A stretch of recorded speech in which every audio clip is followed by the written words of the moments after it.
Selamat siang semuanya. Selamat siang. Salam Pramuka. Salam. Terima kasih. Untuk selanjutnya, kakak-kakak akan disampaikan materi dalam kursus Mahir Dasar ini dengan judul Fundamental Gerakan Pramuka yang akan disampaikan oleh Kak Faisal. Perlu diketahui bahwa Kak Faisal ini adalah pelatih dari Kakwarnas. Beliaunya ini sudah lalu lintang di gerakan pramuka di Indonesia. Yang terakhir ini tadi baru pulang dari Bali, langsung mendarat di Bandara Soekarno-Hatta, langsung ke kota Malang. Untuk selanjutnya kami serahkan sepenuhnya kepada Kak Faisal untuk memberikan ilmunya seluas-luasnya, selebar-lebarnya agar peserta KMD 2020 ini benar-benar menjadi pramuka yang handal, pramuka yang benar-benar mahir. Kepada Kak Faisal, waktu saya persilakan. Terima kasih Kak Kosim sebagai MC yang sangat luar biasa, sangat menjunjung tinggi. Langsung saja kakak-kakak, silakan bisa dilihat PPT-nya. Ya, itu perkenalan dari saya.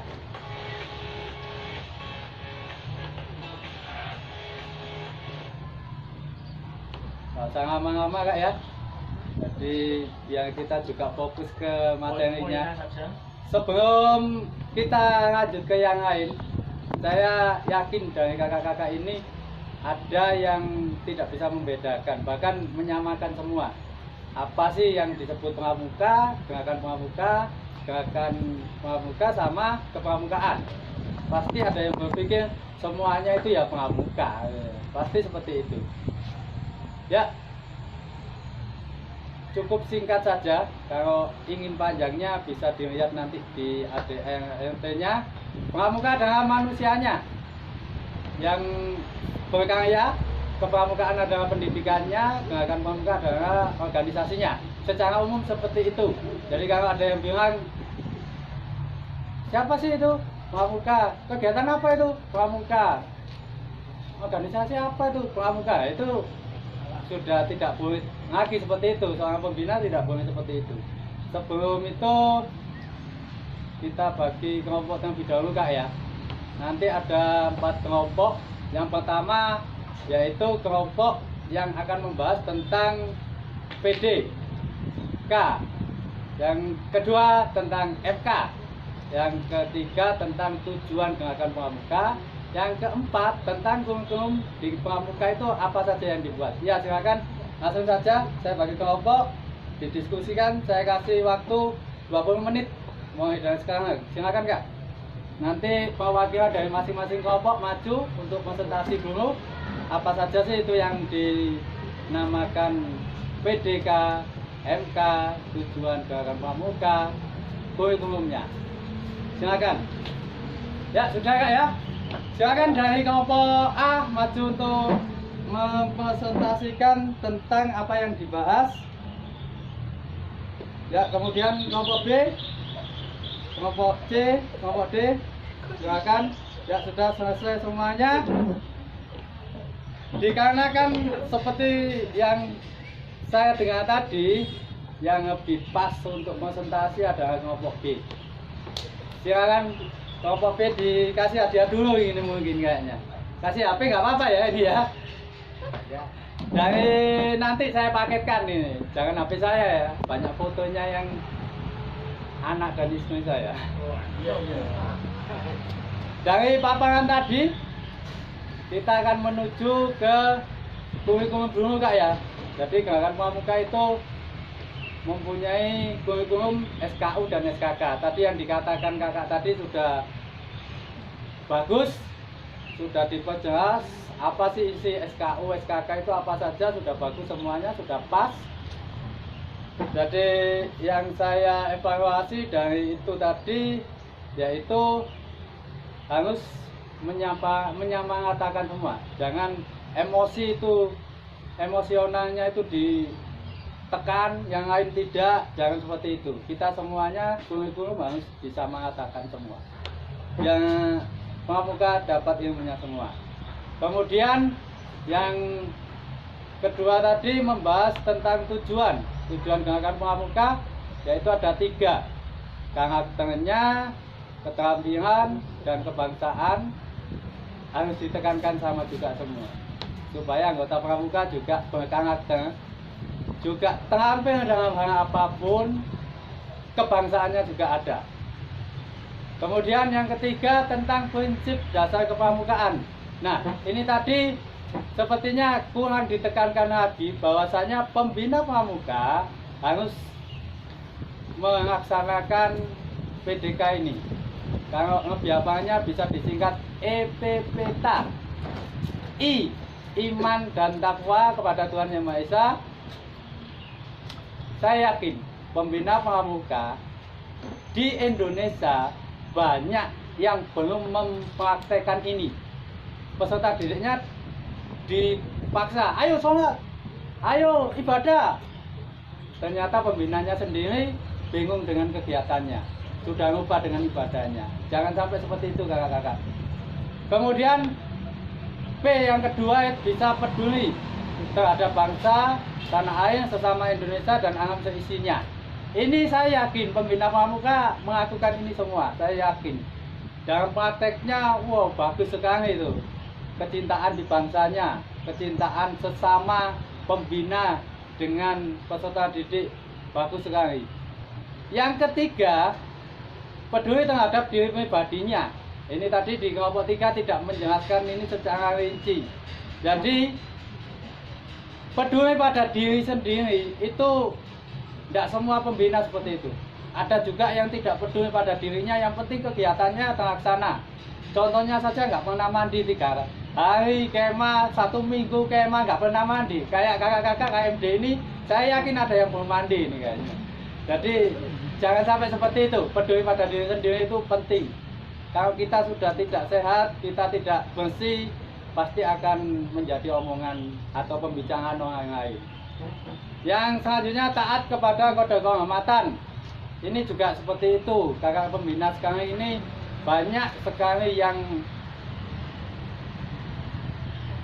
membicarakan harus taat kepada kode kehormatan. Kode kehormatan dan Satya Dasar Dharma harus taat. Ternyata pembinanya sendiri nggak taat. Nah itu peserta didik mencontoh juga nggak baik gitu. Apalagi di hadapan peserta didik seperti ini, wah ternyata nggak taat juga. Itu sangat bahaya sekali. Contohnya gini, yang mudah saja kalau kita menyanyikan lagu ini harus dicontoh dengan peserta didik, pasti itu. Kalau ingin kita dicontoh dengan baik, ya harus sesuai dengan lagu yang dinyanyikan. Misalkan gini, ini lagu yang sederhana dan malu-maluin. Kalau di ruang pramuka pasti malu-maluin.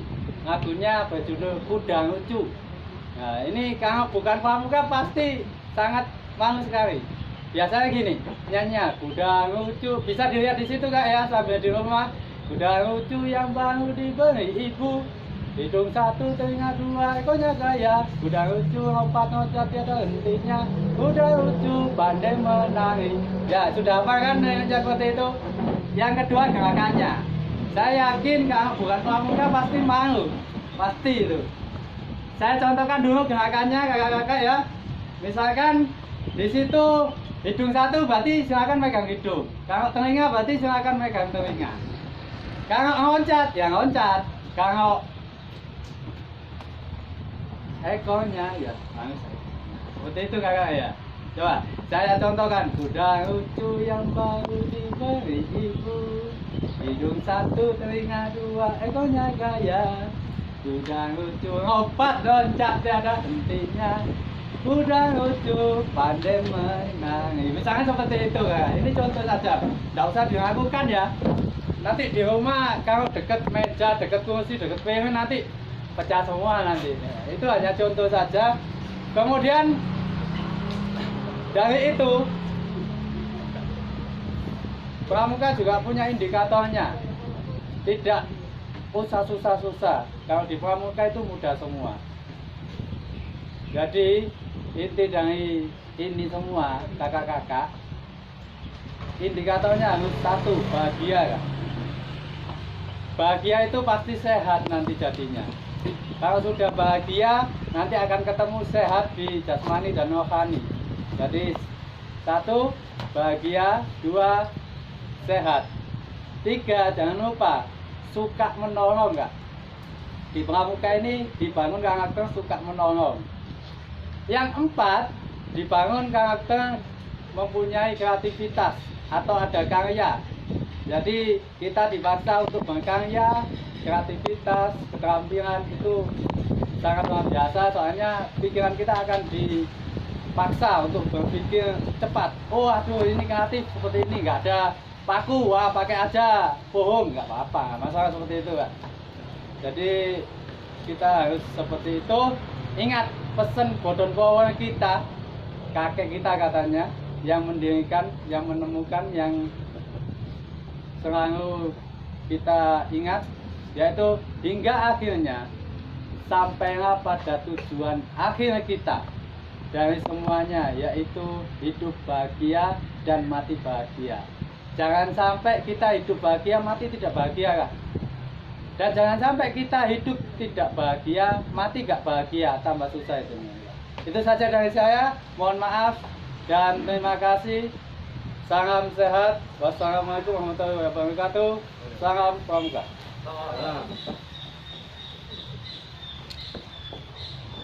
Terima kasih kepada Kak Faisal yang jauh-jauh sudah berkenan hadir di acara kursus bayar dasar ini, yang sudah memberikan materi untuk peserta MD ini. Mudah-mudahan Kak Faisal terus dilimpahkan kesehatan. Amin, amin, amin. Dan rezekinya dilancarkan. Amin. Saya sebagai moderator apabila ada kurang lebihnya, mohon maaf yang sebesar-besarnya. Ya. Salam Pramuka. Salam. Kalau jadi